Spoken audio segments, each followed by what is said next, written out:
Mendian larrartean aurkitzen da loretxo bat, aurrian umetxo bat loretxoari begira.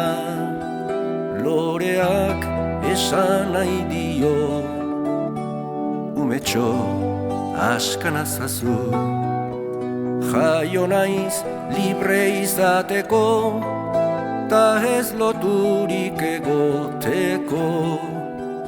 Umetxoak ikusirik, lorea ezin bizirik, arantzak kendu nahi dizkio, bizi berri bat eman, orduan izango baitu indarra eta kemena. Orduan emango baitu